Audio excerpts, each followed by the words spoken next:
Food packs اکٹھے کریں گے اور ان کو پھر ہم این ڈی ایم اے کے ذریعے اور مسلح افواج کے ذریعے جو اس وقت فلی ڈپلائیڈ ہیں ان کی ڈسٹریبیوشن ہم کریں گے تاکہ ہر کیمپ کے اندر ہر جگہ جو ڈسپلیس لوگ ہیں کم از کم کوئی بچہ بھوکا نہ سوئے اور کوئی ماں جس کو غذا کی ضرورت ہے وہ بھوکی نہ ہو، کیونکہ اس کی صحت کے ساتھ اس کی اگلی نسل کا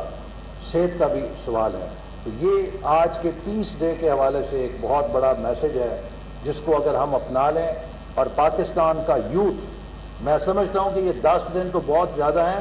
اگر یہ یوتھ چاہے تو 4 دنوں کے اندر یہ کام کر کے دکھا سکتا ہے۔ تو اس کے لیے میں آپ سب کو اپیل کرتا ہوں کہ بڑھ چڑھ کر حصہ لیں تاکہ ہم اس ضرورت کے وقت ملک کے اندر ایک ایسا جذبہ بھی نکالیں۔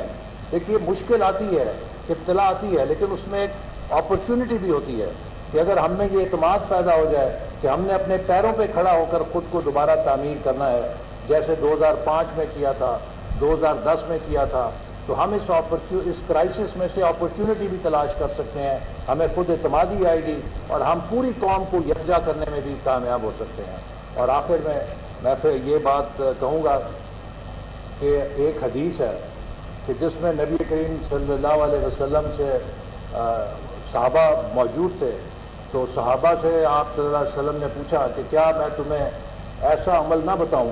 کہ جو نماز، روزے اور صدقے سے بھی اعلیٰ ہے؟ تو صحابہ پریشان ہو گئے کہ وہ کون سا عمل ہو سکتا ہے، کیونکہ نماز، روزہ، صدقہ یہ تو بہت اعلیٰ ترین اعمال ہیں۔ تو انہوں نے کہا وفاقی وزیر منصوبہ بندی احسن اقبال تقریب سے خطاب کر رہے تھے۔ ان کا کہنا تھا کہ یونیورسٹیز کے طلباء و طالبات متاثرہ خواتین اور بچوں کے لیے خوراک عطیہ کریں۔ متاثرہ خواتین اور بچوں کے لیے خوراک کے پیکٹس کی تیاری کا ہدف 10 دن کا ہے۔ 10 دن کے بعد خوراک متاثرہ خواتین اور بچوں میں تقسیم کریں۔ نیوز اسٹوڈیو سے فی الوقت اتنا ہی۔ مزید خبروں سے باخبر رہنے کے لیے دیکھتے رہیے کوہ نور نیوز۔